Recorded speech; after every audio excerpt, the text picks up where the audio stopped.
Where are my sister, cousin, friends, my nieces, and especially my Thundercats? Your grandma called me. She told me to come talk to y'all. She said that you guys are new to dusting powders and you wanted to learn more about it.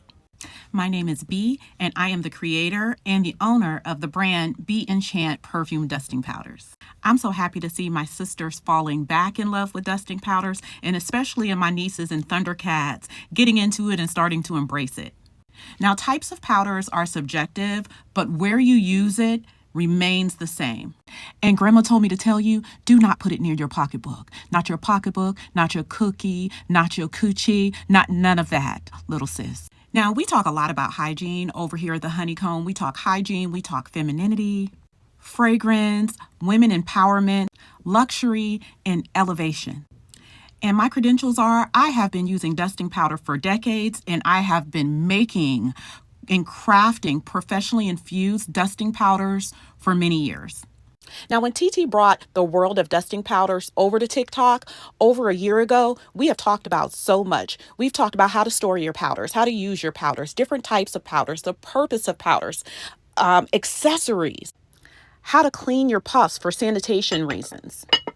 Now, 101 in the dusting powder game is to understand, first and foremost, that all powders are not the same.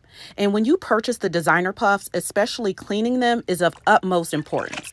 Matter of fact, when you're using any puff, it's important that you keep them clean. Now, I typically wash and sanitize my puffs once a month.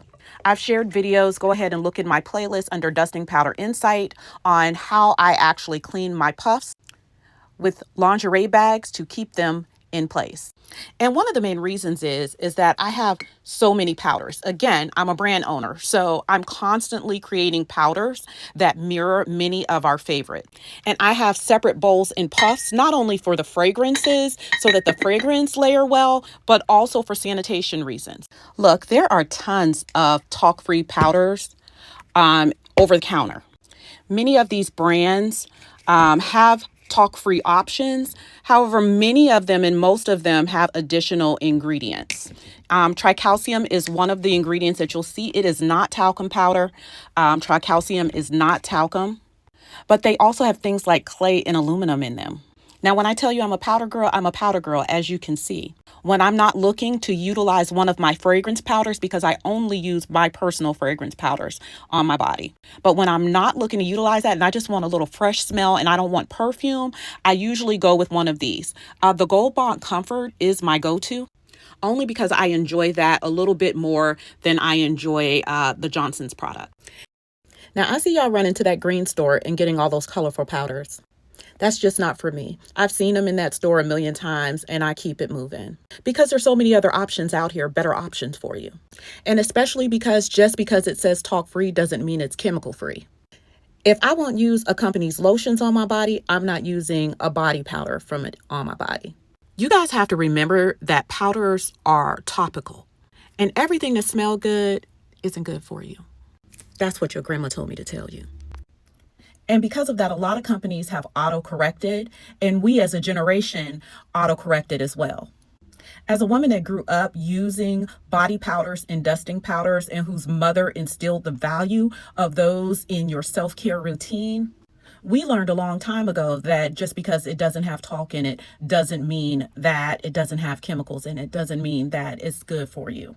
Many have talc, hidden talc. Many have clay, aluminums, and other harmful additives, which is why I created the brand to bring to you guys talc-free, pure, natural options that are professionally infused. They're handcrafted. I'm using EDP fragrances, and I'm not spraying cotton balls with perfume or oils in order to infuse. And the main reason why is the level of infusion. With a higher quality of dusting powder, you will smell those powders for years, okay? Now, I don't suggest keeping them for years. I usually, if I have a powder that I'm not using often, I will toss that out in maybe 6 months to a year. But I'm talking powders with fragrances like your high-end fragrances, Baccarat, Burberry Goddess, Jimmy Choo, I Want You, Burberry Her, Donna Born and Roma, and so many, many more. Coco Chanel, Mademoiselle, which is my favorite, by the way. Now, I know y'all gonna do what y'all want to do. That I know for sure. But as I tell all of my customers and my supporters all the time, that dusting is an experience. It's an experience in luxury that our grandparents and our grandmothers passed down to us. So it's about elevating. Get you a nice bowl to store your powder. Get you a nice puff that you can utilize to distribute your powder correctly. Have fun with it, sis. But most of all, make sure you stay healthy while you do it. A lot of my beautiful powder accessories that you guys see, I've been collecting for years. And I even have some cheaper disposable puffs that I utilize when I'm traveling or I'm staying somewhere or I'm using a powder of lesser quality. You can find all of my bowls and the beautiful feather puffs that everyone has fallen in love with, the lollipop puffs, in my Etsy storefront and also in my Amazon storefront. TT don't gatekeep. Now, welcome to the world of dusting powders. For more insight on the dusting powder world, click that button and follow your girl. It's real nice over here. And I'm going to tell your grandma that I talked to y'all. All right. TT love you.